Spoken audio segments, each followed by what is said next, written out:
तो पहले अपना नाम बता दूं तुमको, तो पहले अपना नाम बता दूं तुमको, फिर चुपके चुपके धाम बता दूं तुमको।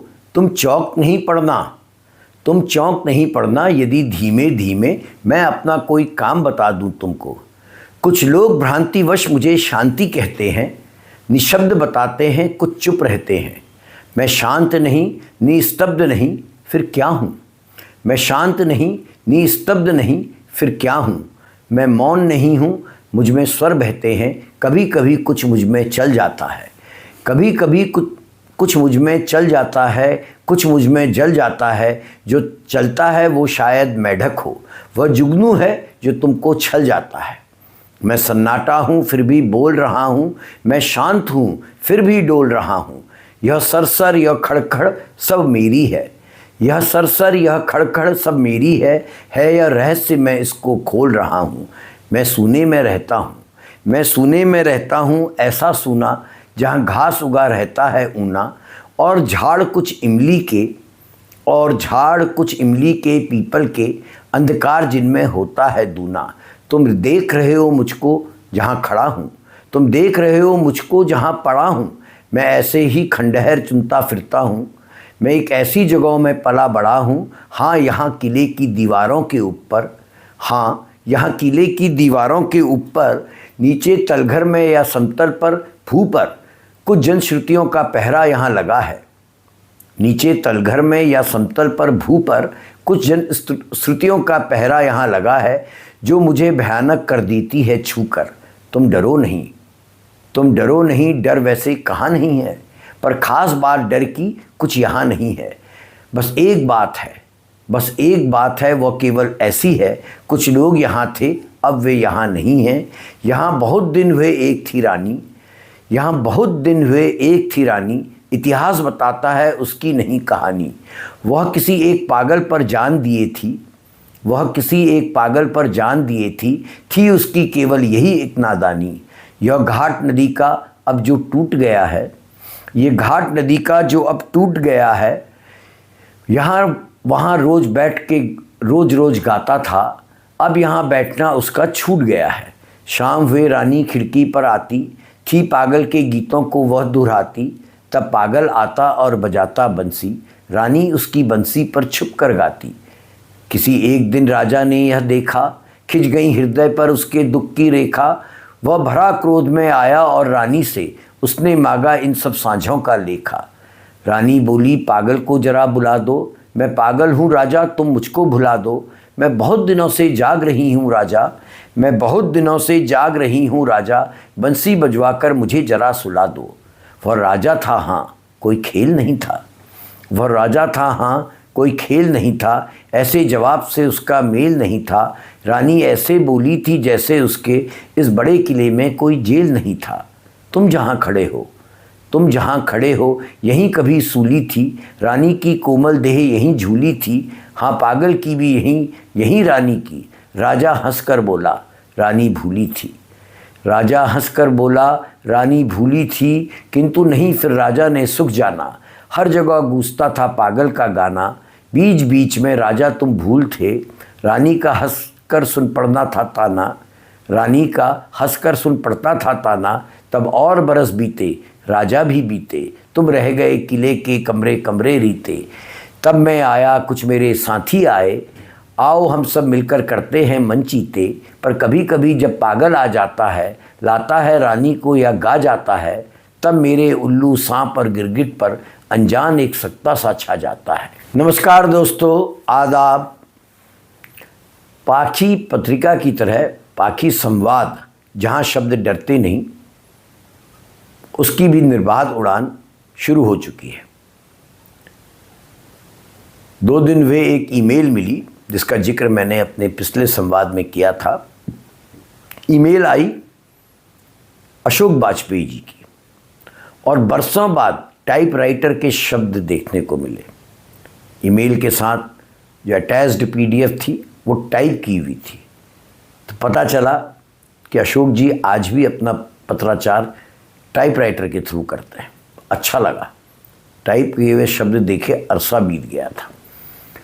पत्र की शुरुआत इसी कविता से, भवानी प्रसाद मिश्र की इसी कविता से अशोक जी ने की। तुम डरो नहीं, डर वैसे कहाँ नहीं है, पर ख़ास बात डर की कुछ यहाँ नहीं है, पर ख़ास बात डर की कुछ यहाँ नहीं है। बस एक बात है वो केवल ऐसी है, कुछ लोग यहाँ थे अब वे यहाँ नहीं हैं। ये सन्नाटा शीर्षक से कविता भवानी प्रसाद मिश्र जी की 1936 में प्रकाशित हुई थी। ये जानकारी भी अशोक जी के पत्र से मिली।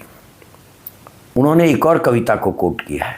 राष्ट्रगीत में भला कौन वो भारत भाग्य विधाता है, फटा सुथन्ना पहने जिसका गुण हरचन्ना गाता है। कौन कौन है वो जनगण मन अधिनायक वह महाबली, डरा हुआ मन बेमन जिसका बाजा रोज बजाता है। मैंने इस कविता का कई बार पाठ किया है। अधिनायक शीर्षक से कविता रघुवीर साहे जी की है और बकौल अशोक वाजपेयी जी 1957 से 1965-67 के बीच ये कविता लिखी गई थी। एक और कविता को उन्होंने कोट किया है अपने इस पत्र में। डरो तो डरो कि हाय यह क्यों कह दिया, डरो तो डरो कि हाय यह क्यों कह दिया, ना कहो तो डरो कि पूछेंगे चुप क्यों है, ना कहो तो डरो कि पूछेंगे चुप क्यों हो, डरो तो डरो कि है डर किस बात का, ना डरो तो डरो कि हुक्म होगा कि डर। ये डरो कविता विष्णु खरे जी की है। पत्र की शुरुआत अशोक जी ने इन 3 कविताओं के 3-3 लाइनों से की और उसके बाद उन्होंने हिंदी साहित्य और डर का समय जो संवाद का हमारा वीडियो था, पाखी संवाद का, उस पर एक सारगर्भित टिप्पणी भेजी है जो मैं आपको पढ़ के सुना रहा हूँ और आग्रह कर रहा हूँ अपने सब मित्रों से कि वे अपने विचार पाखी संवाद पर जरूर भेजें। आपके विचार हमसे सहमति के हों या असहमति के हों, उनको पूरा स्थान दिया जाएगा। पहले आपको ये पत्र दिखा दूँ। मैं बड़ा एक्साइटेड हूँ इस पत्र को पाके। एक तो ये अशोक वाजपेयी जी का पत्र है और दूसरा ये टाइपराइटर से टाइप किया हुआ है। ये देखिए, इस वीडियो में आपको स्कैन करके भी ये पत्र मैं दिखाता हूँ और जगह जगह इसमें अशोक जी ने सुधार भी किया हुआ है। 9 फरवरी 2026 का उनका ये पत्र है।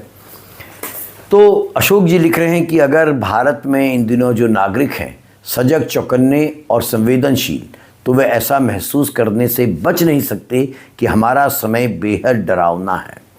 सत्ता, राजनीति, कानून, धर्म, बाजार, मीडिया का एक बड़ा और प्रभावशाली हिस्सा, अदालत, पुलिस, दंगाई, बाहुबली, लफंगे सभी हमें डराते रहते हैं। इनमें राजनेता, धर्म नेता, टीवी एंकर, टीवी चैनल, अखबार, चुनाव आयोग जैसी संवैधानिक संस्थाएं शामिल हैं। झूठ, घृणा, हिंसा, विस्मृति, अज्ञान का पंचमुहा घटाटोप हम पर छाया हुआ है। इस समय भारतीय जीवन और समाज में ये पंचमुहा असली घुसपैठिया है और उसकी सर्वग्रासिता लगातार बढ़ती जा रही है। ऐसे में यह सवाल उठना लाजमी है कि ऐसे समय जब घटाटोपा में ऐसे डर के माहौल में साहित्य और लेखक क्या कर रहे हैं। यह सवाल इसलिए भी उठता है कि साहित्य को निडरता का परिसर और लेखकों को निडर प्राणी माना जाता रहा है।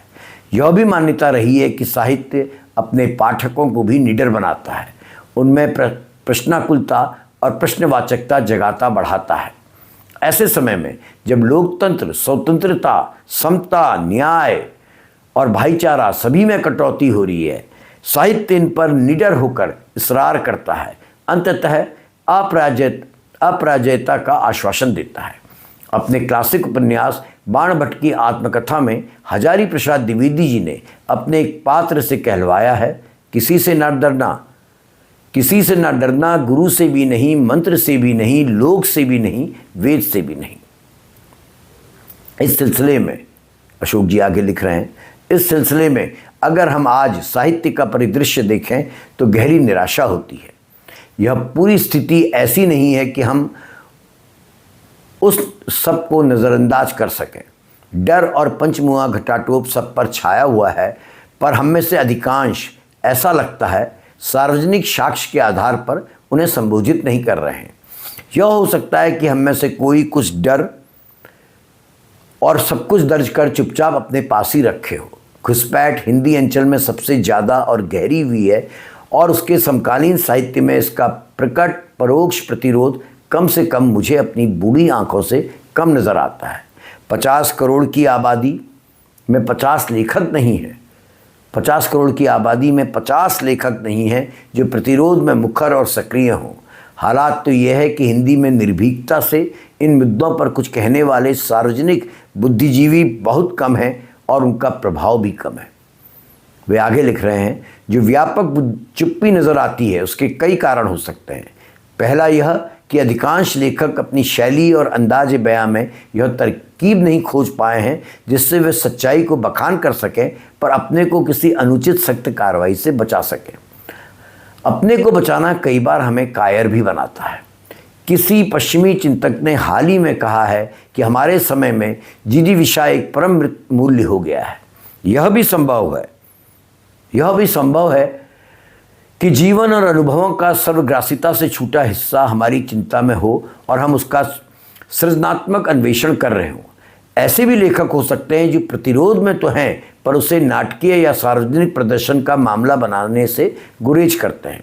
ऐसे भी कुछ होंगे और इधर उनकी संख्या बढ़ गई होगी जिनकी हिंदुत्व में या तो आस्था बढ़ गई है या इधर बढ़ गई है और जिन्हें विकसित भारत की राह पर चलना सुक्कर लग रहा है। अंदाजन ऐसों में महत्वपूर्ण लेखक बहुत कम हैं और ज़्यादातर हिंदी लेखकों ने जाहिरा तौर पर पाला नहीं बदला है। फिर जो चुप हैं, जो सीधा सामना करने से अपने को बचाता है, जो अपने आसपास घटित हो रहे यथार्थ के बारे में कुछ कहने से बचता है, समझ में नहीं आते। एक पहलू यह भी है कि अधिकांश हिंदी लेखक शैक्षणिक संस्थाओं या पत्रकारिता आदि क्षेत्रों में काम कर अपना जीवन यापन कर रहे हैं। इन सभी में निगरानी व्यवस्था बहुत सख्त और सक्षम हो गई है। कुछ सार्वजनिक कहने करने से उनकी नौकरी खतरे में पड़ सकती है। इस स्थिति को कुछ सहानुभूति से देखना समझना चाहिए, पर यह अलक्षित नहीं किया जा सकता कि जब शिक्षा में सत्ता गंभीर हस्तक्षेप कर रही है और उसका उदार समावेशी प्रश्नवाचक चरित्र सिरे से बदला जा रहा है और शिक्षा की स्वायत्तता को लगातार घटाया जा रहा है, तब शिक्षकों का, हिंदी अंचल में भारत में सबसे अधिक शिक्षक कार्यरत हैं, तो तब शिक्षकों का कोई व्यापक प्रतिरोध सामने नहीं आ रहा है। बुद्धि और ज्ञान की निरंतर अवमानना हो रही है और इक्के दुक्के शिक्षकों को छोड़कर सभी चुप हैं। इस सबसे यह दुखद परिणाम निकल रहा है कि हिंदी का लेखक समाज डर रहा है, काफ़ी हद तक सुरक्षा कामी हो गया है। यह भी लगने लगा है कि जब हिंदी समाज एक बड़ा और निर्णायक हिस्सा झूठ, नफरत, हिंसा, धर्मांधता, सांप्रदायिकता की शक्तियों को समर्थन दे रहा है, तब हिंदी साहित्य, जिसे समाज का निडर प्रतिपक्ष होना था, प्रतिपक्षता से विरत हो रहा है। यह भी संभव है कि उसका प्रतिरोध फिलहाल स्थगित है, मुखर और स्पष्ट दृश्य होने से। इस पर भी हमें सोचना चाहिए कि आजकल लगभग सभी धर्म, विशेषकर हिंदू धर्म, अपने अध्यात्म से आत्मवंचित होकर अपने अनुष्ठानों में घटकर आक्रामक हो गया है। ऐसे में साहित्य का क्या धर्म है, क्या आपद धर्म है? क्या अब साहित्य अध्यात्म का शरण्य होने की प्रवृत्त है? जब नष्ट करने तोड़ने का उत्साह बहुत बढ़ गया है, तब क्या हम जोड़ने और बचाने का काम कर पा रहे हैं या करना चाहते हैं? यह सवाल भी उठता है कि हम साहित्य से क्या बहुत कुछ अधिक उम्मीद करते हैं या करने लग गए हैं, जबकि उसका क्षेत्र और प्रभाव सीमित होता जा रहा है। जिस हिंदी में साहित्य लिखा रचा जाता है, उसी हिंदी का इस समय भयानक दुरुपयोग और प्रदूषण हो रहा है। दृश्य माध्यमों पर तो यह झूठ, झगड़ों, झांसों, नफरत, हिंसा, हत्या की लगभग राजभाषा ही बनाई जा रही है। क्या हम अपनी भाषा, अपने माध्यम की मानवीयता, समावेशिता, ऊष्मा और आभा, सत्य को सृजनात्मक और बौद्धिक काम में सहेज बचा पा रहे हैं? कई तरह के संकोच डर के ही प्रमाण होते हैं। अशोक जी ने आगे लिखा है, श्रीकांत वर्मा ने कभी कहा था, जो बचेगा कैसे रचेगा।